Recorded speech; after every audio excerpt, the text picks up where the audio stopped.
Alors, ce qu'il faut savoir, c'est que la prévoyance vous couvre uniquement en cas de grossesse pathologique, parce que pendant le congé légal de maternité, c'est la Sécu qui vous couvre. Donc, il y a pas mal d'infos, il y a toutes les infos sur Amélie, je vous conseille de regarder.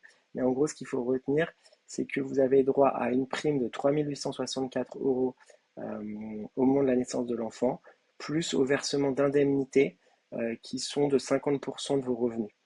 Ça écrit là, et au maximum 1 900 € par mois, donc c'est 63,52 fois 30. Si jamais vous venez de démarrer et que vous étiez salarié avant, c'est marqué qu'il est possible de percevoir des indemnités journalières pour maternité au titre de son ancienne activité. Il faut juste faire des démarches un peu particulières. Euh, voilà. Il y a aussi un simulateur pour savoir combien vous allez toucher exactement d'indemnités. Vous pouvez regarder. Ça donne des infos supplémentaires.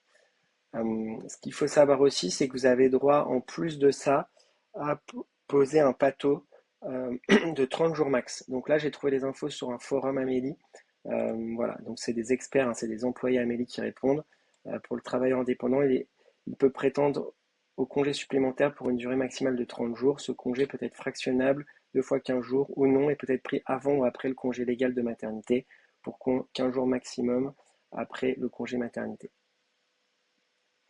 Et donc, en ce qui concerne la prévoyance, elle vous couvre en cas de grossesse pathologique.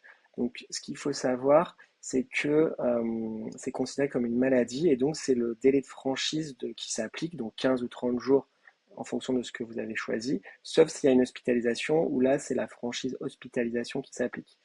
Il faut faire attention aux options psy, options do. Parce que si vous avez un arrêt de travail lié à une grossesse pathologique, mais aussi lié à un problème psy, c'est-à-dire une fatigue ou une dépression postpartum, ou alors un problème de dos, l'assureur va considérer que ce n'est pas une grossesse pathologique, mais c'est qu'un problème de dos ou un problème psy. Et si vous n'avez pas pris l'option et que vous n'êtes pas hospitalisé, vous n'allez pas être couvert.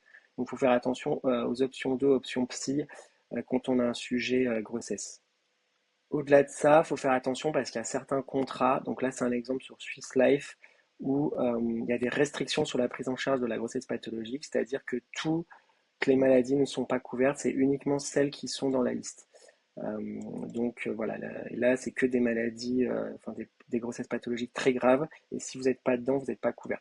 Donc c'est des contrats qui sont à éviter, que je ne vous proposerai pas si vous avez un sujet grossesse. Les plus courants, ça va être Swiss Life, ça va être MACSF, ça va être WeMind pour les freelances. Voilà, ça va être Ener aussi. Donc ça, c'est des contrats qui sont à éviter si vous avez un sujet grossesse. Et la dernière chose à savoir, c'est que dans certains contrats, il y a des délais d'attente. Donc, dans certains contrats, il peut y avoir des délais de 9 mois pour la grossesse pathologique. C'est par exemple le cas de la médicale pour les professions libérales médicales. Mais moi, les contrats que je vais vous proposer, la condition, c'est qu'il ne faut juste pas être enceinte au moment de la signature du contrat. Et par ailleurs, si la grossesse pathologique se déclare dans les 3 premiers mois du contrat, là, vous n'êtes pas couvert parce qu'il y a les délais d'attente de maladie pour toutes les maladies pendant les 3 premiers mois. Mais c'est un cas un peu spécifique parce qu'il faut dire qu'il faut signer, tomber enceinte tout de suite et avoir une grossesse pathologique dans les 3 premiers mois. Donc ça n'arrive pas souvent, enfin ça arrive jamais. Voilà. Et sinon, je reviens juste sur les délais de franchise. Donc, quand on a un sujet grossesse, ça peut être important de prendre un délai de franchise plutôt 15 jours, parce qu'autant des maladies, il n'y en a pas qui durent entre 15 et 30 jours, autant grossesse pathologique, ça dure souvent 3 semaines, un mois et demi. Et donc, l'utilité de la franchise 15 jours vs 30 jours est plus forte que quand on n'a pas de sujet grossesse.